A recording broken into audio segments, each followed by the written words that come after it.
Hello ಸ್ನೇಹಿತರೆ, ನಿಮಗೆಲ್ಲರಿಗೂ Siddhartha competitors ಅಕಾಡೆಮಿಗೆ ಸ್ವಾಗತ. ಈ ವಿಡಿಯೋದಲ್ಲಿ ನಾವು ಸಾಮಾನ್ಯ ವಿಜ್ಞಾನಕ್ಕೆ ಸಂಬಂಧಿಸಿದ ಕೆಲವು ಪ್ರಮುಖ ಪ್ರಶ್ನೋತ್ತರಗಳನ್ನು ತಿಳಿದುಕೊಳ್ಳೋಣ. ಇಂದಿನ ಮೊದಲ ಪ್ರಶ್ನೆ 921. ಮೆಲನಿನ್ ವರ್ಣಕದ ಕೆಲಸ. ಸರಿಯಾದ ಉತ್ತರ ಚರ್ಮಕ್ಕೆ ಬಣ್ಣ ಕೊಡುವುದು. ಪ್ರಶ್ನೆ 922.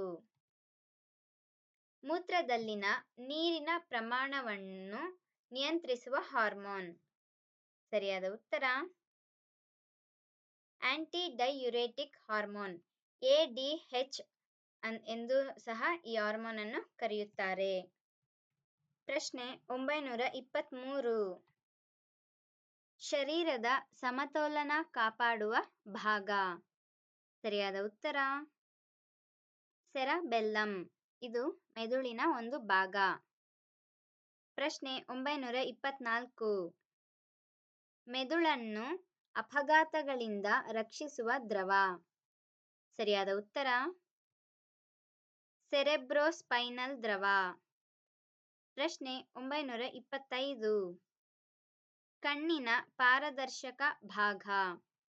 ಸರಿಯಾದ ಉತ್ತರ ಕಾರ್ನಿಯಾ. ಪ್ರಶ್ನೆ 926. ಬಣ್ಣಗಳನ್ನು ಗುರುತಿಸುವ ಸಾಮರ್ಥ್ಯ ಹೊಂದಿರುವ ರಚನೆಗಳು ಯಾವುವು? ಸರಿಯಾದ ಉತ್ತರ ಕೋನ್ ಕೋಶಗಳು. ಕತ್ತಲನ್ನು ಗುರುತಿಸಲು ಅಥವಾ ಕತ್ತಲಿನಲ್ಲಿ ನಮ್ಮ ಕಣ್ಣಿನಲ್ಲಿ ವರ್ಕ್ ಮಾಡುವಂತಹ ಕೋಶಗಳು ರಾಡ್ ಕೋಶಗಳು. ಪ್ರಶ್ನೆ 927. ಪಿಟ್ಯೂಟರಿ ಹಾರ್ಮೋನಿನ ಅಧಿಕ ಸ್ರವಿಸುವಿಕೆಯಿಂದಾಗುವ ಸಮಸ್ಯೆ ಯಾವುದು? ಸರಿಯಾದ ಉತ್ತರ ದೈತ್ಯತೆ. ದೈತ್ಯತೆ ಎಂದರೆ ಸಾಮಾನ್ಯವಾಗಿ ಬೆಳವಣಿಗೆಗಿಂತ ವಿಕಾರವಾಗಿ ಬೆಳವಣಿಗೆಯನ್ನು ದೈತ್ಯತೆ ಎನ್ನುತ್ತಾರೆ. ಪ್ರಶ್ನೆ 928. ದೇಹದ ಸಮಗ್ರ ಬೆಳವಣಿಗೆಗೆ ಅಗತ್ಯವಾದ ಹಾರ್ಮೋನ್.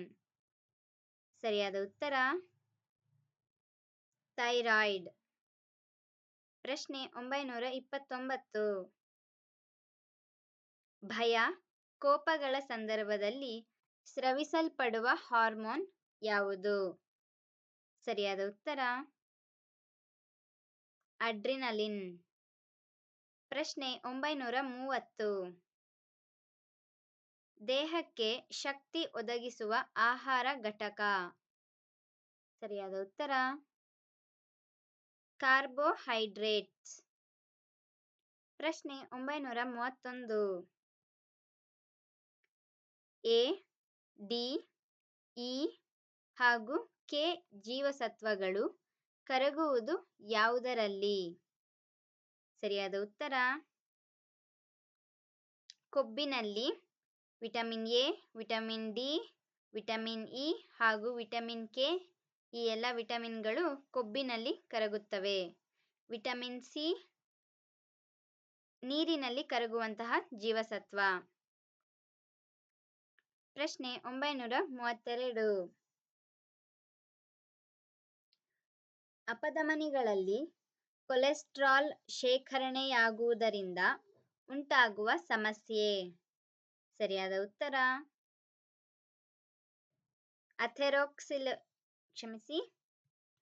ಅಥೆರೋಸ್ಕ್ಲಿರೋಸಿಸ್.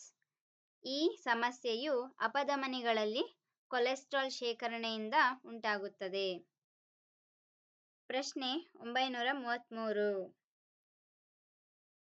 ಅನುಪಯುಕ್ತ ವಸ್ತುಗಳ ವಿಸರ್ಜನೆಗೆ ನೆರವಾಗುವ ಆಹಾರ ಯಾವುದು? ಸರಿಯಾದ ಉತ್ತರ ನಾರು. ಪ್ರಶ್ನೆ 934. ಉಗ್ರಾಣಗಳಲ್ಲಿ ಉಪಯೋಗಿಸುವ ಕೀಟನಾಶಕ. ಸರಿಯಾದ ಉತ್ತರ ಈಥೈಲ್ ಬ್ರೋಮೈಡ್. ಪ್ರಶ್ನೆ 935. ಕಾಲರ, ವಿಷಮ ಶೀತ ಜ್ವರ, ಆಮಶಂಕೆ ರೋಗಗಳು ಹರಡುವುದು ಯಾವುದರಿಂದ? ಸರಿಯಾದ ಉತ್ತರ ನೀರಿನಿಂದ. ಅಂದ್ರೆ ಕಲುಷಿತ ನೀರಿನಿಂದ ಕಾಲರ, ವಿಷಮ, ಶೀತ ಜ್ವರ, ಆಮಶಂಕೆ ಈ ರೋಗಗಳು ಹರಡುತ್ತವೆ. ಪ್ರಶ್ನೆ 936. ರೇಬಿಸ್, ಪೋಲಿಯೋ, ಮಮ್ಸ್ ಹಾಗೂ ಚಿಕನ್ ಪಾಕ್ಸ್ ರೋಗಗಳಿಗೆ ಕಾರಣವೇನು? ಸರಿಯಾದ ಉತ್ತರ ವೈರಸ್ಗಳು.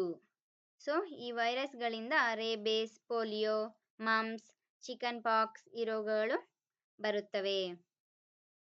ಪ್ರಶ್ನೆ 937. ಜೈವಿಕ ವಿಘಟನೆಗೆ ಒಳಗಾಗದ ಮಾಲಿನ್ಯಕಾರಕ ಯಾವುದು? ಸರಿಯಾದ ಉತ್ತರ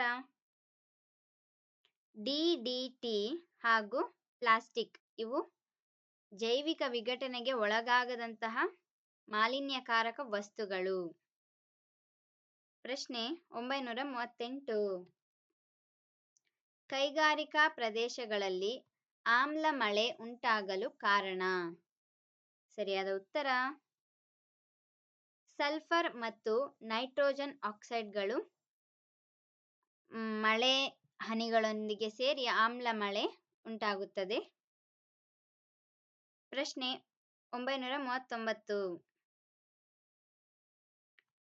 ಸೂರ್ಯನ ಕಿರಣವು ಭೂಮಿಗೆ ಈ ವಿಧಾನದಿಂದ ಪ್ರಸಾರವಾಗುತ್ತದೆ.